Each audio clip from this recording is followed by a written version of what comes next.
Hi, this is a demonstration of my Wang 300 series calculator system. This system's unique as one of the very first scientific electronic calculators, and also was the killer app product that brought Wang Labs into business and success, went on to be a minor player, never quite dominant, of the computer races in the 80s. The electronics module that this display, this thing you're looking at, is just a set of nixies and keys. It doesn't actually have the calculator electronics.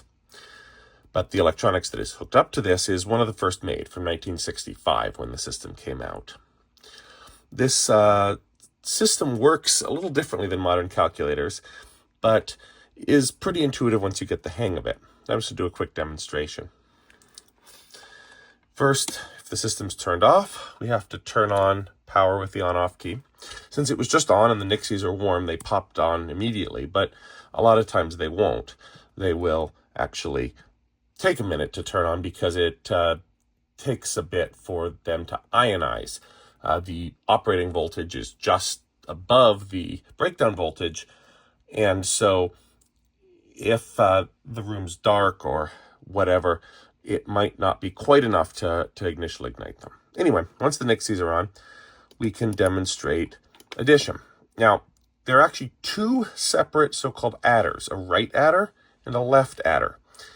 Each one has its own corresponding register, which is very cool because it allows you to store a result, almost like it's in memory, in one adder while working in the other adder. So let's say we have 3.3, which I just entered onto the screen. We press the plus button. Now we have stored 3.3 in that adder. So I can clear the display and I can recall the adder, and there's 3.3. I can then do 6.6 and I can add that and we get 9.9. And if I go 10 and minus, voila. There's negative 0.1. All right.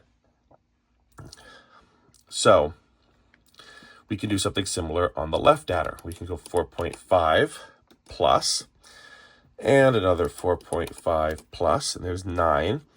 And let's go 100 plus, so there's 109. So now we can recall this adder, negative 0.1. We can recall this adder, 100.9. So if we have the 100.9 and we recall the negative 0.1, and then we press the left plus, there we've just added the contents of the right adder into the left adder, and we get 108.9. All right. Now multiplication. There's a bit of a different system here. Let's multiply, 2 times 2. So we put 2, we press the enter key. That stores it in an internal sort of invisible register for the first operand of a multiplication operation. Then 2 and times equal, and we get 4. Note how the Nixie tubes actually flash as it's doing the computation. Memory was very precious, so you didn't want to have to store the current contents of the display in a separate register while you're working on it. So let's do another, you can go enter here, and another 5 times equal, and there's 20.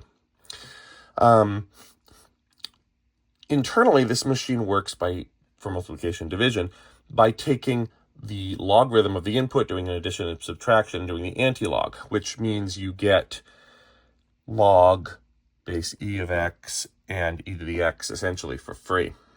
So if we want to take log of the result, we can just tap that or e to that, and there we go. A little bit of loss of precision, of course, in the process. All right, we can also do squares and square roots. So if we go 25 square root, there's 5. And if we go 5 squared, there's 25.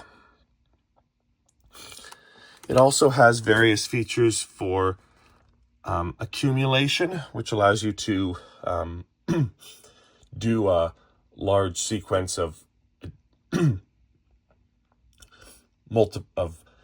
adding the results of multiplication, useful in statistics. There were also different display and keyboard modules made, including ones that had sine and cosine implemented internal to the display module, not in the main electronics module, approximated as a series of exponential functions. This was slow and not nearly as good as HP's 1968-9100, but still pretty impressive for the time. They even made a special programmer's